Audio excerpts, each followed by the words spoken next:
Alrighty, joining me now is the 509th pick ever made by the Washington Commanders, a 6'4" guard out of the Tulsa Hurricanes, the big Chris Paul. How are you, mate? I'm doing so very well. How are you? Yeah, mate, I'm pretty good. And like I said before, I can't thank you enough for coming and joining me on today. Man, and I can't thank you enough for having me.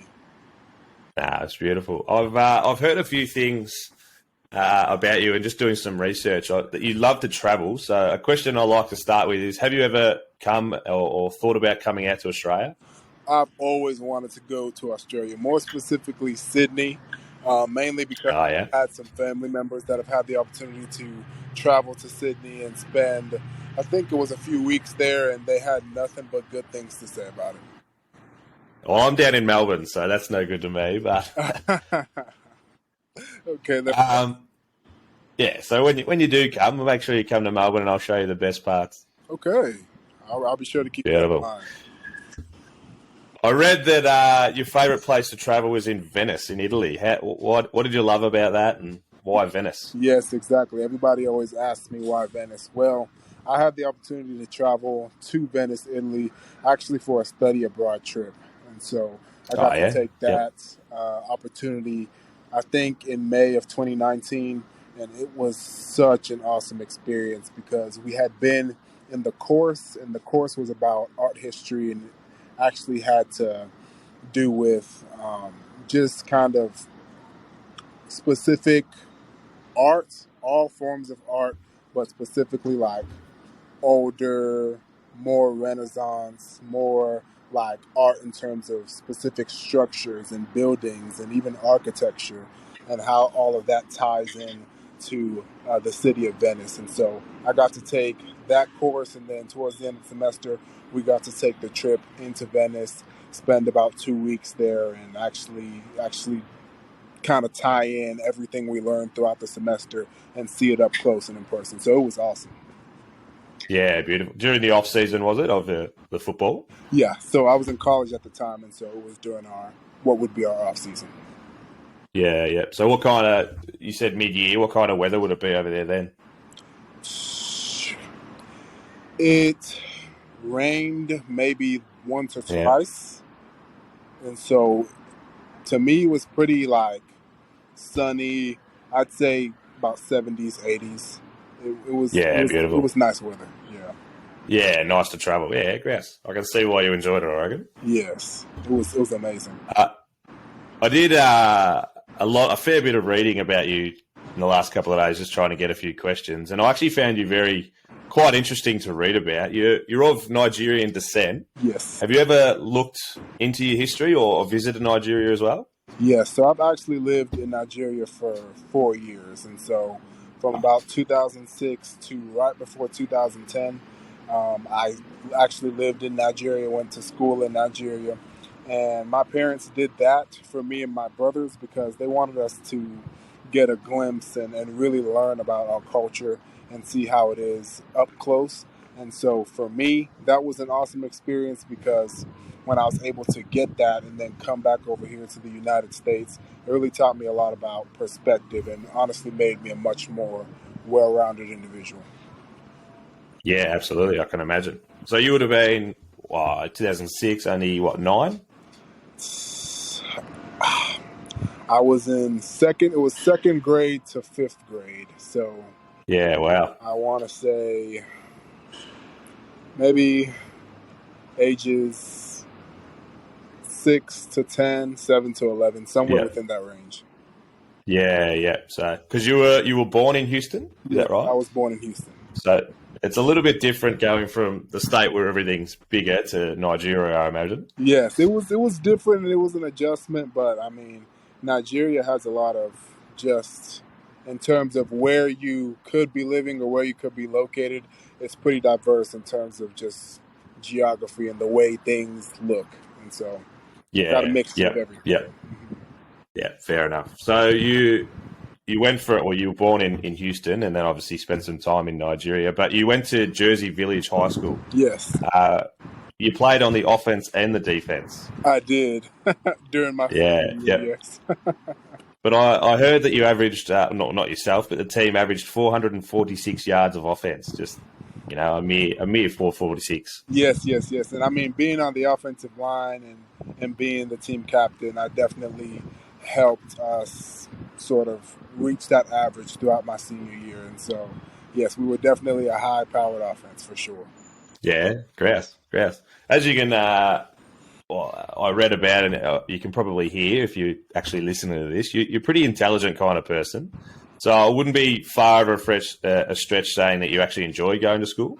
Man, I loved every bit about education, and I still enjoy it. I mean, I plan to finish my MBA, and school is such an opportunity just in terms of being able to, reminds me a lot of like what you do on the football field, and you want to progress each and every day, and education gives you an opportunity to learn each and every day and learn about things that you may not have even necessarily thought that you would learn about. And so, I mean, I definitely love school and every bit about the academic environment for sure.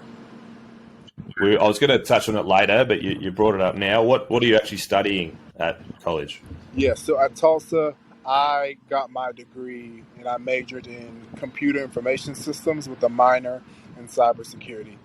That cybersecurity space, like the school I went to, the University of Tulsa, has a top 5 program in that, and it's just really great in terms of allowing you to do a lot of hands-on things, like something you would do while you were at work or something you do out in the real world.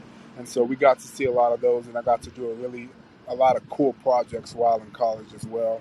And then after graduating in May of 2021, I got admitted into the school's Master Business Administration program, where I started working towards my MBA degree. And in this past spring of 2022, I was drafted to the Commanders. And so obviously a slight pivot in terms of what I'm doing with my life now, and a great pivot, I think. But luckily, the NFL, specifically in the offseason, encourages a lot of people who need to finish their degrees to take that time to do that. And so I definitely look forward to exploring those options for sure. Yeah, absolutely. There's another question that I had later, but I don't think I can go to it down there. Your favourite person that you ever want to meet and your dream job, they definitely tie in with what you've studied, but do you want to tell us what they are? Yes, and so really want to meet Barack Obama.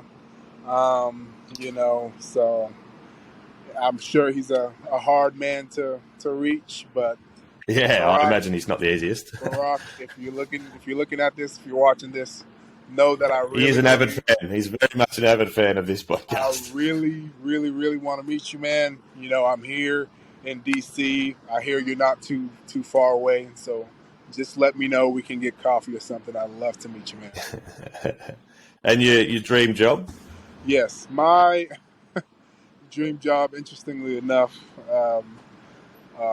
aside from what I'm doing now, obviously. Obviously, aside from the Commanders, yeah. Being the U.S. Secretary of Defense is something that has always piqued my interest. And you mentioned what I got my undergrad in. Yes, that definitely does tie into that. And, I mean, it's just almost ironic, almost funny that I was drafted to play here in Washington, D.C. because, I mean, that's where all of that stuff happens. I mean, that's where this entire realm is. I mean, we've got the secretaries of everything here in D.C. And so, yes, for our U.S. Secretary of Defense, if you are watching this, the Pentagon is not too far from me. So just let me know when you want to get some coffee as well. I don't know the intricate details, but is it a realistic thing that post football that you could chase or? I do think it is realistic. I know specifically for the Secretary of Defense, I mean, most people that get that gig would have gone to like West Point or Air Force or one of the military academies. Super like that.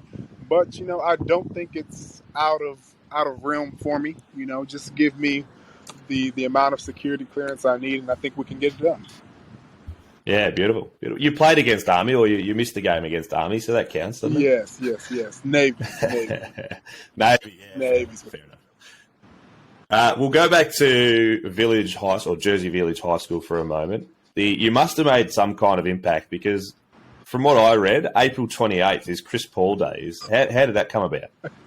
Yes, so that actually came about my senior year at Jersey Village, where a couple of our administrators at the high school got together and wanted to recognize me for all that I had done over my 4-year tenure at the high school. And it was really such a beautiful moment because it started off kind of like a joke, like, oh Yep. man, you've done so well. We're going to make Chris Paul Day. And I really didn't think much of it up until one day I was called in to one of the administrative offices, and there was like balloons, and there was like I think a cake, and then someone holding the actual like frame, the proclamation, and there was the administrators held a ceremony to proclaim April 28th as Chris Paul Day at the high school, and it's such an extreme honor. A, a lot that some people don't even actually believe, but yes, it's true. Is it a one-off thing, or is it still Chris Paul Day now? I'm not there at the high school. I'm told that it is still recognized, but on the proclamation, it did list it as April 28th, 2017. Yeah, fair enough. Well, I actually don't know anyone else that has a day besides the Queen and things like that. Besides that has a day after them. So good work. You mentioned before you've got other brothers. Is it only the two of you or the two other brothers that I know? Two of them play. Your older was at Northeastern State, and your younger brother Patrick is at Houston. Is it only those two? Is there more family or? Yes, it's only those two in terms of my siblings. Yeah. And do you get to see them much?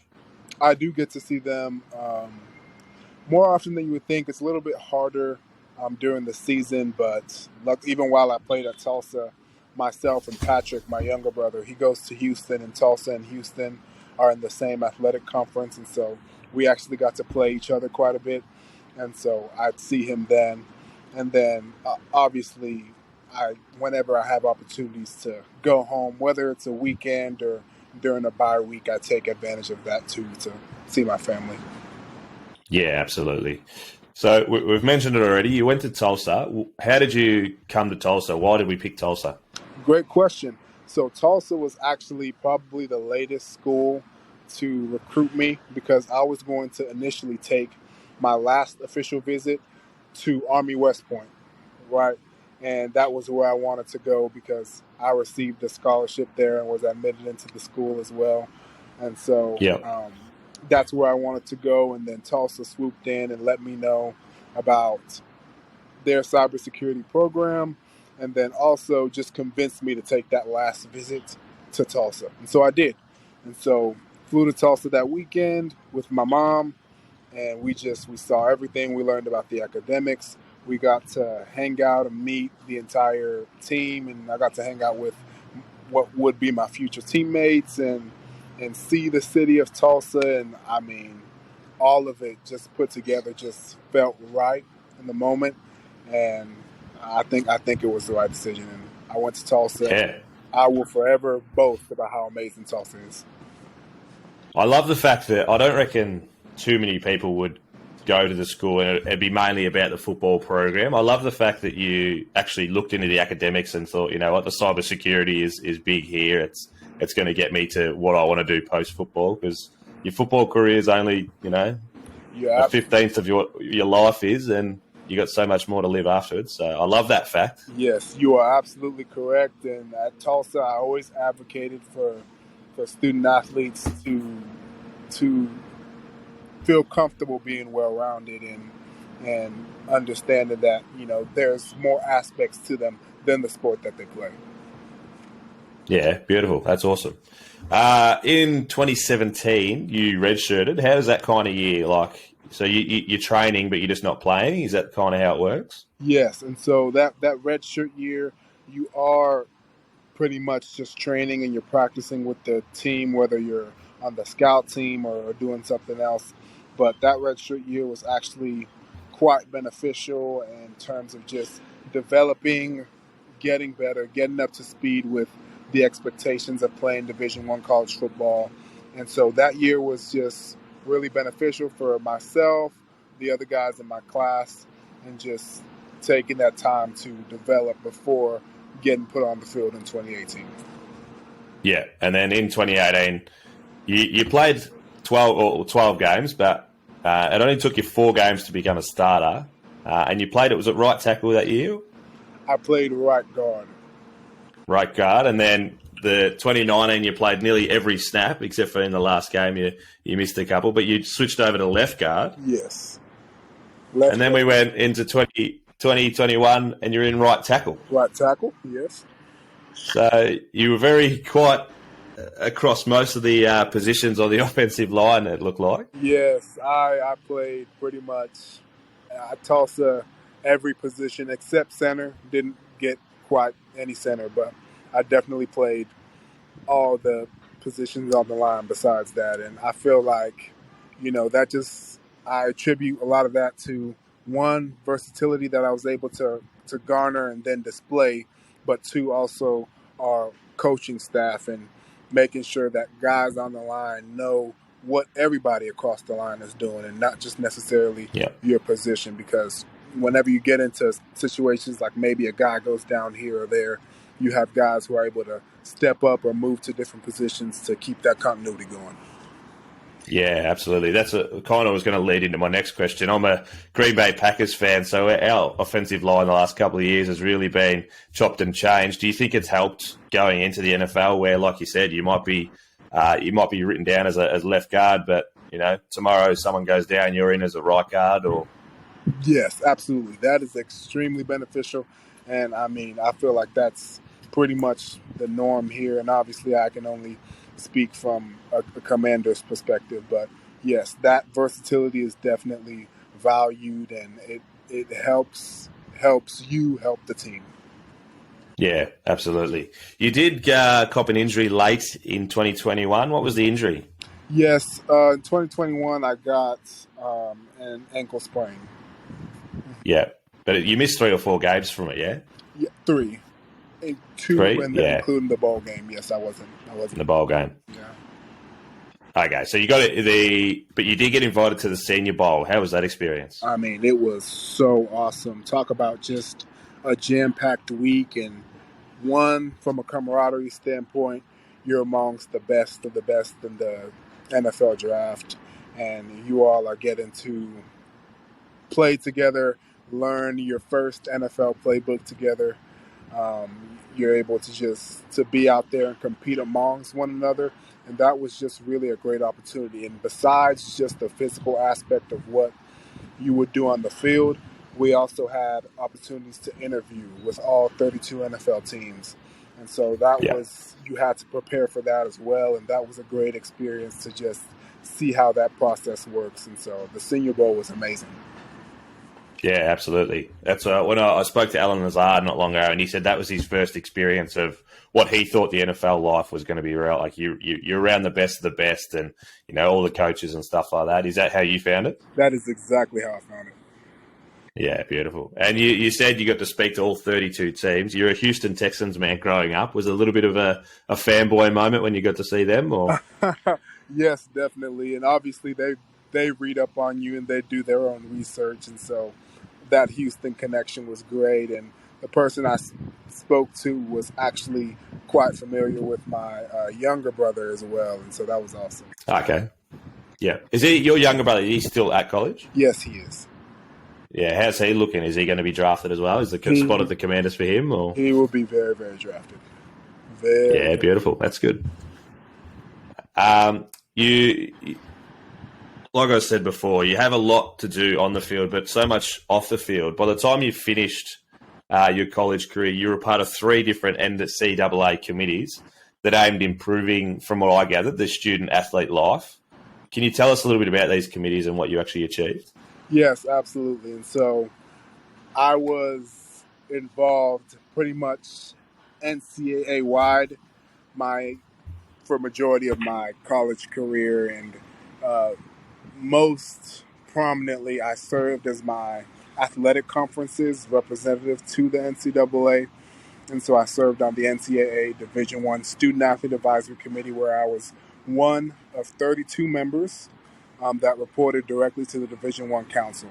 And so we are basically like the spokespersons for our conference, and Yep. we pretty much go back to our institutional facts on every kind of matter that involves student athlete welfare.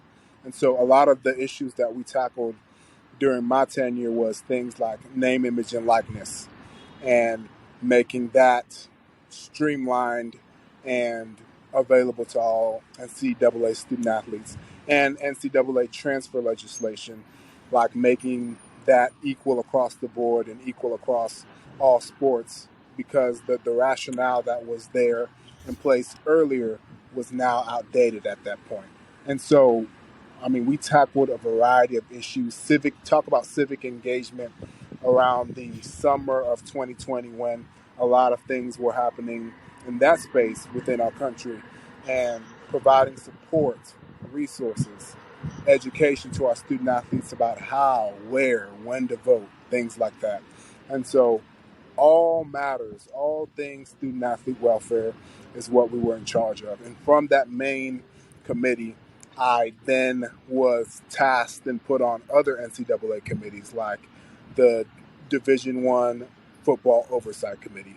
And so that's the committee that oversees the rules and regulations pertaining to Division One football. And so I was on that as a college football player, which is amazing. And I was also on, or I guess technically am, also still on the NCAA Division One board, NCAA Board of Governors Committee to promote cultural diversity and equity, which diversity and inclusion has been an important topic and will continue to be an important topic. And so figuring out ways to make that even better as we progress in the college athletics landscape. Yeah, beautiful. How did you find the time, like between studying and practice and then being on 3 different boards? Like, my head's just spinning thinking about it. Yes, people always beg the question, like, how do you find the time? Well, I guess it just depends on two factors, right? Enjoying what you're doing. Like, as I mentioned, I truly loved everything about my college experience. And I wanted to be involved in things outside of myself. Like, I wanted to be involved in the community. I wanted to make an impact and leave Tulsa, leave my athletic conference, leave the NCAA better than I found it. So that was a goal and something I have always been interested in, and that's just who I am as a person. And then two, understanding that these committees, yes, I was on a lot of them, and yes, it may sound time consuming, but if you are good at time management, like if you have things like a calendar, the calendar is the most simple thing to me, but I found in college a lot of my peers didn't use it as much as I did. But if you manage your time and you know, okay, on Monday I have class, I have practice, and I may or may not have a meeting at 7 p.m. to 8 p.m., it's really not as time consuming as you might think it is, because again, the same people that are on these committees, they have lives too, and they have responsibilities too. So we're not meeting every day, we're not meeting every week. A lot of these meetings would happen monthly. Yeah. Nah, fair enough. That's a bit of time management that goes a long way by the sounds of it. Exactly. Yeah. I want to talk about the draft, but before we get into that, how hard is it having the same name as a future Hall of Fame basketballer?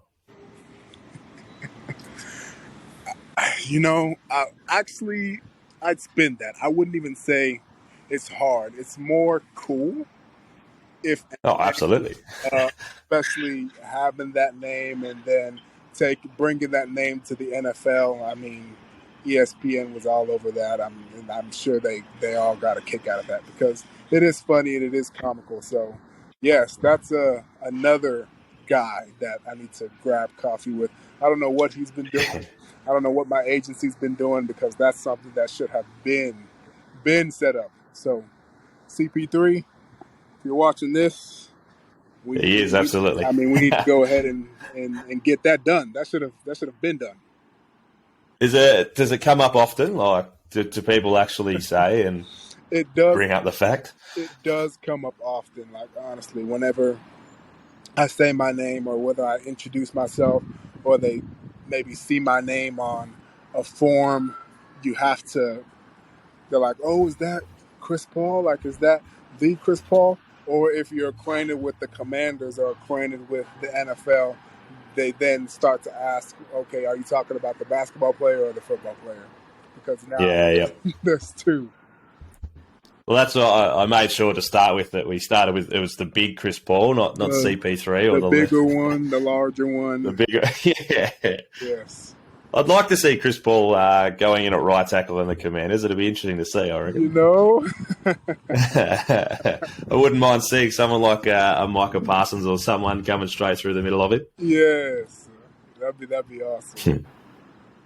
Now, you have also a music career by the looks of it on the side. How's that going, and where do we find you with that? Yes, absolutely. And so I think of music, and I won't shortchange myself by just passing it off as a hobby, but it is something that I've always been passionate about. Just like you might have somebody who, in their free time they like to play video games, or in their free time they like to skateboard. Like, this is something that in my free time I'm passionate about and like to do, and I'm talented in.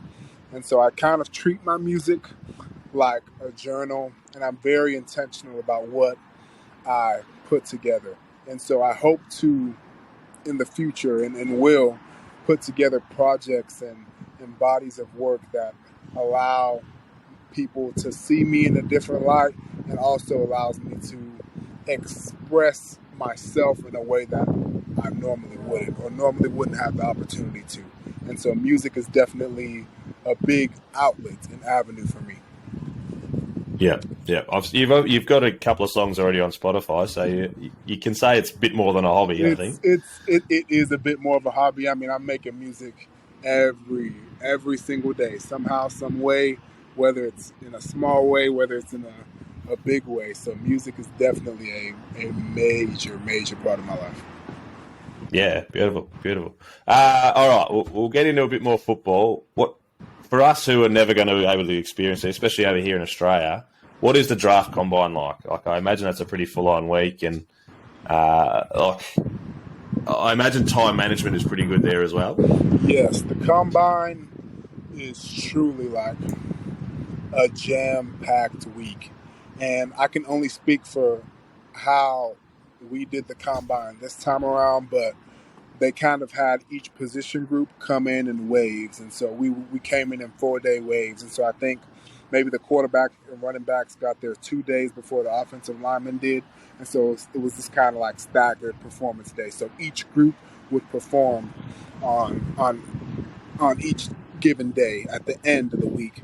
And so, I mean, you get there and talk about just hitting the ground running. I mean, you get off the plane, you're shuttled to the hotel, you have your hotel room.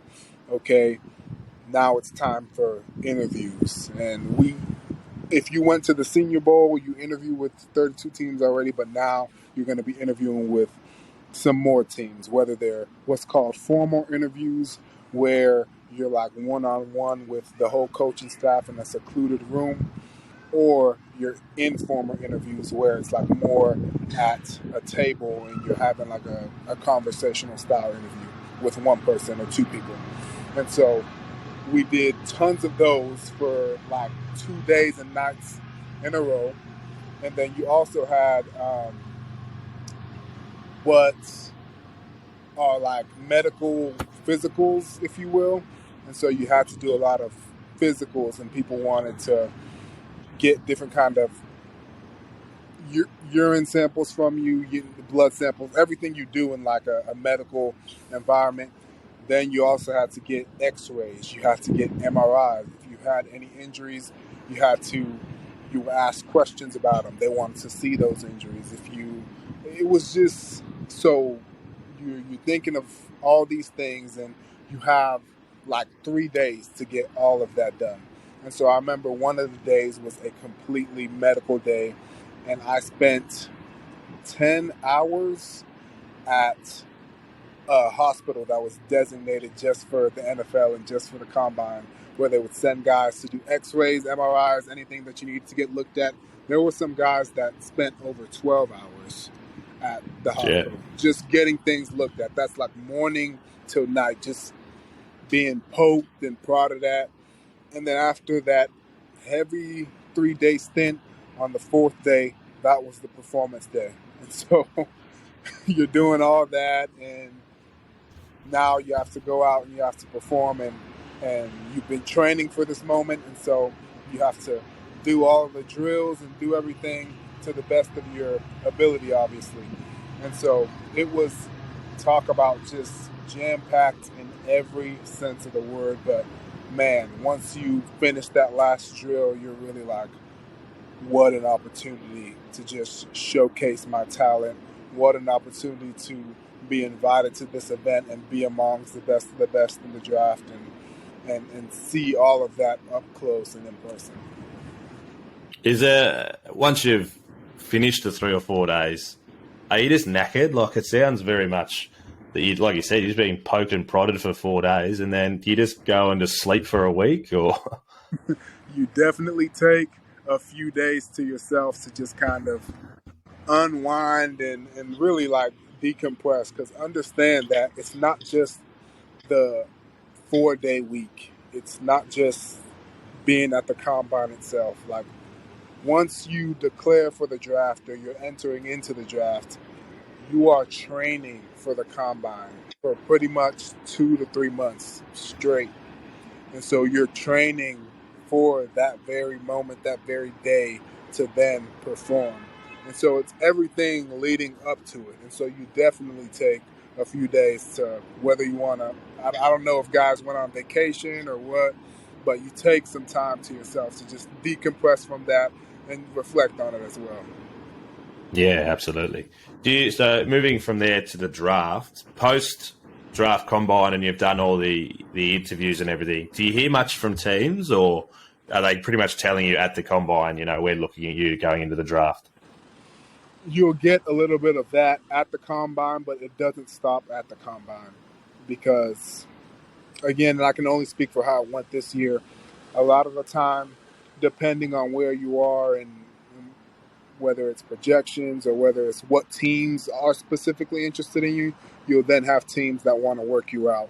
And so whether you decide to go home after the combine, like, for example, I went back to Tulsa because I wanted to continue training, and luckily I had my strength staff at Tulsa that continued to assist me in training and just staying ready and staying in shape. But yes, you'll have teams, if they want to, reach out to you, want to do private one-on-one workouts with you, or teams that want to interview you again and ask you a series of questions. And then also after the combine, your school might have a pro day. And so most schools have what's called a pro day for guys who weren't invited to the combine, or just another opportunity to showcase your talent, and you participate in that as well, because depending on, again, where you're projected, you'll have a lot of NFL teams that want to show up at your school and watch you perform as well. Yeah, absolutely. What kind of timeline do you have from the combine to the actual draft? From the combine, so this year's combine was March 1st through the 7th, and I performed at the combine on March 4th. And so the draft was then April 28th through the 30th. So I'd say it was pretty much almost 2 months. Yeah, beautiful. I know, now that you mentioned the dates, you were taken in the 7th round, which is obviously not on the first day, but imagine being called up on Chris Paul Day to be drafted. That would have been a little bit surreal. That would have been a story. That would have been absolutely a story. Story for sure, for ages. Now that would be awesome. I'm sure you were happy to get the phone call anyway. There is a video I saw on your Instagram. You with your family when you get the call. What kind of feelings is that when you get the call? And was it Coach Rivera on the line? Yes, it was Coach Rivera on the line, and there was so much leading up to it. I mean, your agent is texting you and telling you what's going on. Okay, here's the scenario, and this team and that team and this and that, and so there's so much leading up to you that when you finally get the call, obviously people are listening and waiting for your phone to ring. And so it's like everybody goes dead silent and everybody's surrounding you, like wanting to know who you're talking to or what you're listening to. And so for me, it was just, I was so excited to break the news to everybody and announce like, yes, we are going to Washington. And it was just such a surreal, amazing thing. And for me, that day was also really special because I think of my life in Tulsa as something completely different than the way it was in high school. Like when I was in Tulsa, like I was in an entirely different world. I grew into this like new person in a very good way. And so it was like my worlds colliding because my family really didn't have many opportunities to connect with the people I knew in Tulsa ever. And so it was like my family and then my Tulsa world like finally connecting and joining. And there was a lot of introductions that day as well as people are meeting each other. And so just talk about being surrounded by your family and your family getting to witness the amazing support system that you have in Tulsa. It was just the most beautiful, beautiful moment. Yeah. Was it a sense of relief as well? I've got the call and we're going to the NFL? Yes, of course. I mean, because that's what you worked so hard for. So it's like, yes, we got the call and you had that night to celebrate, but then you also knew like, okay, this is where the work actually starts, despite putting in so much work prior. Yeah. So you like you said, you celebrate that night. When are you on the plane off to Washington? I'm on the plane off to Washington about 3 days after. Okay. So you got a little bit of time to sort your shit out and work out what you got to do. Yes, I mean, had to move out of my on-campus apartment at Tulsa, and it was a lot. It was like I celebrated, and then it was like, okay, now it's time to start getting all my stuff together, getting all my ducks in a row before I headed up there for rookie minicamp. Is it? I imagine the Commanders would be good in helping you, but do you have somewhere lined up for you to stay and all those kind of things? Yes, typically teams will lodge you in a hotel or something similar for a certain amount of time while you get your affairs in order. Yeah, yeah. All right, you mentioned rookie minicamp and the preseason camps. How are they? What kind of experience did you get out of that? And how much fitness is involved, or is it mainly skill-based, especially at your kind of positions? Yes, rookie minicamp is exactly what it sounds like, a minicamp. It's not long. I think it was a short 2-day stint pretty much where you go through the meetings, you go through the practices, you do the drills that the team would typically do, whether it's an OTAs or training camp or just a normal in-season practice. And so that's kind of how it was, just jam-packed into a 2-day period. And so it was kind of getting to see what to expect and what would be expected of you just right off the bat. And then after rookie minicamp, we got about a week break before we all reported back for OTAs. And OTAs were, for the rookies, was about a 6-week period in the summer where we also did what was called the Rookie Developmental Program. So I think of it like almost like orientation and onboarding, but I don't even want to diminish it that much just because of how hard our player engagement staff works to make sure that rookies or new people to the team are just given a proper introduction and given resources, whether it's learning how to budget, learning how to brand yourself, learning the ins and outs of the NFL, learning the rules and regulations, the policies that come with being in the NFL. And so that team did an excellent job and are continuing to do an excellent job in terms of just preparing rookies for this new way of life. Yeah, absolutely. So you're obviously you're sitting in a park. If people can't quite tell, you've got obviously a few fans of the podcast going past and bipping you. Is it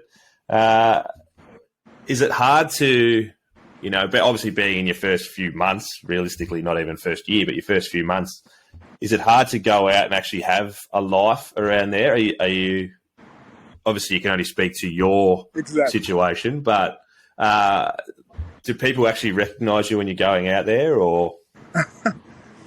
For me, it almost might even depend on where you're located. Like, yeah, it's a crazy phenomenon that I feel like even my being a college football player gives me like a way to kind of explain it. But it depends on where you are, the crowd you're around, what you're wearing can play into that too. Because you have to understand, as a football player, more specifically an offensive lineman, I'm larger than average. 6'4". You're not ducking under, are you? I'm larger than your average person, and so usually out the bat, what I've experienced is if I'm wearing any kind of Washington gear, people immediately recognize me, and that's just off the bat, right? And whether they come up and say something to you or not, or just stare at you, that's what's going on. Anytime I'm near the team's facility, and our facility is located in Ashburn, and so if I'm in that area, I found that I can be easily recognized as well, and sometimes acknowledged. When I'm downtown Washington, downtown DC, it helps you blend in a little bit, just because it's obviously a higher population, higher concentration of people, and so most of the time you're either in a crowd or around people that allow you to blend in a little bit. Yeah, I know we touched on it before, but I think your actual name, like I watched the draft over here, and I actually remember when you got called because they brought up the fact that, the same name and things like that. So yes. The fact, I don't know if it makes it a little bit harder for yourself, the fact that, someone turns around and goes, look, there's Chris Paul. One, you're going to get every basketball player fan turning around to see, but then you've got every Washington Commander fan also going, hang on, no, it's our Chris Paul. That's the one where. Yes. Yeah, that is a big one. He's not the little one. So, even though we say little, but Chris Paul's he'd still be 6 foot something. So, exactly. I think it would be for yourself even just that little bit harder with just the fact that your name is Chris Paul. Yes, you could look at it like it might be a little bit harder, but for me, it's always been fun to me. And again, like you even mentioned, like that's just whenever my name is said, like it does turn heads. Anytime Washington, the football team, posts anything on social media that involves me, like there's so many comments under that will be like, "Oh, Chris Paul," and like poking at it. So I definitely think that's something that will follow me probably throughout my life. Yeah, especially once he's a Hall of Famer, then you'll be in all sorts of trouble. Yes. Well, then you'll have to become a Hall of Famer just to counteract it. Right. I will have to balance it out that way. Yes. How do you find the fans? Are you like a person that loves and appreciates the fans, or? Yes, I love the fans and supporters and just community in general, because this is the city that you play for. These are the people that show up to support you and the people that are in your corner. So I definitely love any opportunities that I can to be amongst fans, get to meet fans, talk to fans, interact with fans, because I mean, they are awesome. Is there many 75s getting around in the crowd? Not yet, but definitely a lot of 75s getting around in my personal community. Yeah, absolutely. Tulsa would be full of them, I imagine. Oh, I mean, Tulsa, my family is a community of its own. Houston, the high school I went to, they're going around slowly but surely.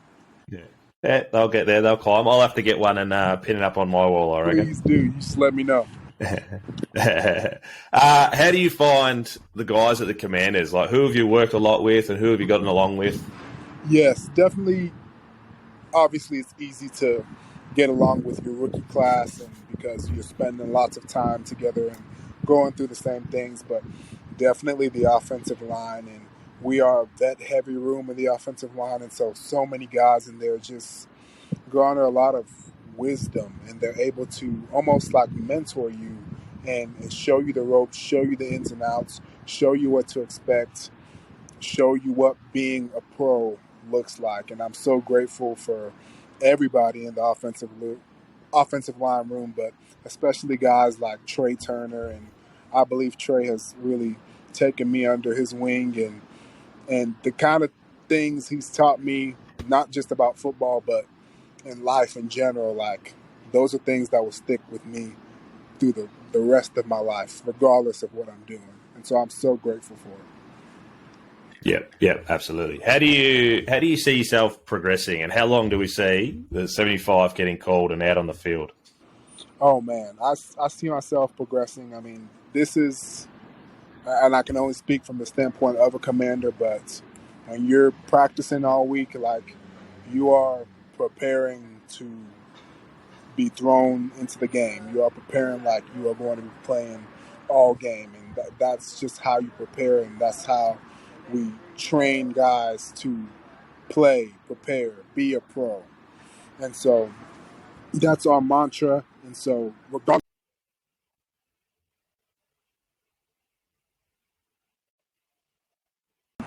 rest assured that I am prepared, have been given all the tools to be able to go out there and do what I love. Yeah, absolutely. Now, I can say that you're a friend of the show now, and we'll definitely be following your progress as you go. And I honestly can't thank you enough for actually coming on. I've got one more final question. Where do you see yourself in the next 4 to 5 years?